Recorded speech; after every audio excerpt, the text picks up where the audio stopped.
आइए इस सेशन में हम जानकारी लेंगे किस प्रकार हम CorelDRAW X8 में नए डॉक्यूमेंट को क्रिएट कर सकते हैं या नई CorelDRAW फाइल को बना सकते हैं। इसके लिए हमारे पास काफ़ी सारे ऑप्शंस अवेलेबल हैं, जिनमें सबसे पहले यदि मैं नई फाइल बनाना चाहता हूं Corel में, तो सबसे पहला ऑप्शन फाइल पे मुझे जाना है और न्यू को सिलेक्ट करना है। जैसे ही मैं न्यू को सिलेक्ट करता हूं, मेरे पास काफ़ी सारे ऑप्शन लिए हुए एक स्क्रीन अवेलेबल हो जाती है क्रिएट ए न्यू डॉक्यूमेंट के साथ।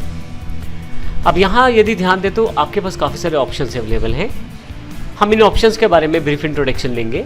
सबसे पहले आप फाइल का नाम क्या रखना चाहते हैं वो डिसाइड कर सकते हैं। मैं यहाँ पे फाइल का नाम चूज़ कर लेता हूँ जो कि स्मार्टो है। प्रीसेट डेस्टिनेशन, आप चाहें तो यहाँ से प्रीसेट डिफाइंड डेस्टिनेशन पिक कर सकते हैं।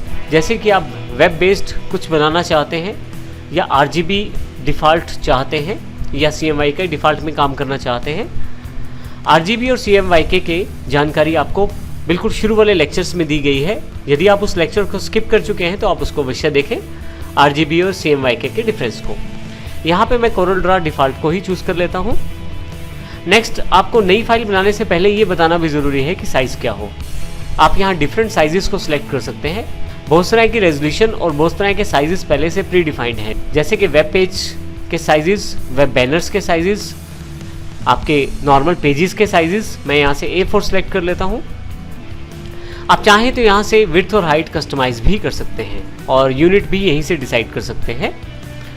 हाइट और विड्थ को आप इंटरचेंज कर सकते हैं पोर्ट्रेट और लैंडस्केप के साथ। इसी के साथ नंबर ऑफ पेजेस कितने चाहते हैं आप।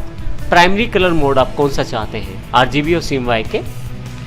रेंडरिंग रेजोल्यूशन, डॉट्स पर इंच DPI। यहाँ पे DPI से अर्थ शार्पनेस प्रोवाइड करने से है। जितनी रेंडरिंग रेजोल्यूशन ज़्यादा होगी उतनी शार्पनेस आपकी इमेज में ज़्यादा होगी, परंतु उतना ही साइज़ आपकी पिक्चर का बड़ा भी होगा और इसी कारण से आपकी प्रिंटिंग भी स्लो रहेगी। तो इसके लिए आप इंडस्ट्री के स्टैंडर्ड साइजेस को प्रयोग कर सकते हैं। जैसे कि अगर आप वेब बेस्ड ग्राफिक्स बनाना चाहते हैं तो 72 से लेकर 100 तक की DPI बहुत बढ़िया रहती है, और अगर आप बहुत ज़्यादा अच्छी आर्टिस्टिक इमेजेस बनाना चाहते हैं तो 300 DPI पे आप काम कर सकते हैं।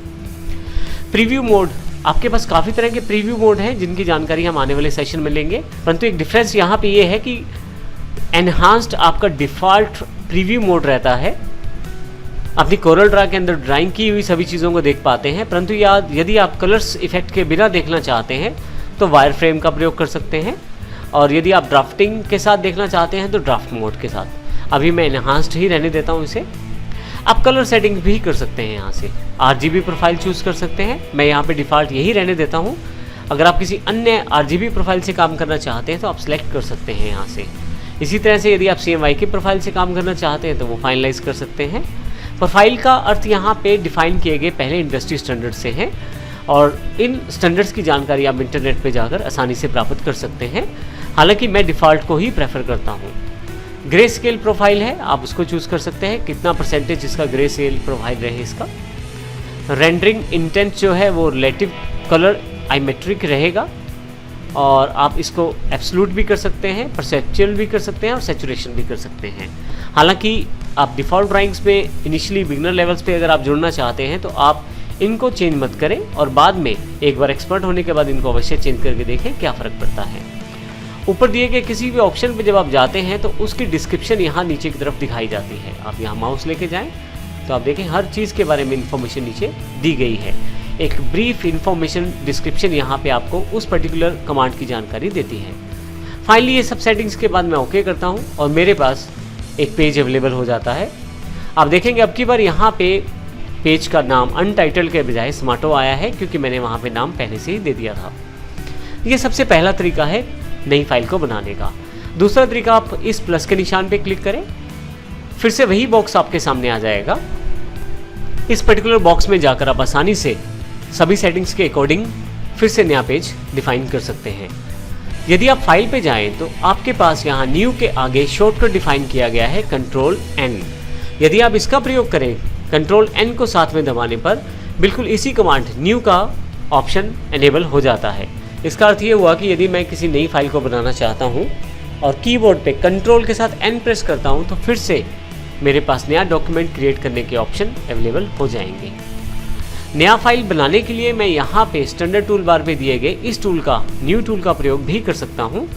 मुझे बार बार फाइल पे जाने की आवश्यकता नहीं है, ना ही कीबोर्ड का शॉर्टकट दबाने की ज़रूरत है। केवल यहाँ क्लिक करने भर से ही मेरे पास इन सेटिंग्स के साथ ओके करते ही नया डॉक्यूमेंट क्रिएट हो जाएगा। तो इन सब तरीक़ों से आप नया डॉक्यूमेंट बना सकते हैं कोरल ड्रॉ में और अपनी ड्राइंग की शुरुआत कर सकते हैं।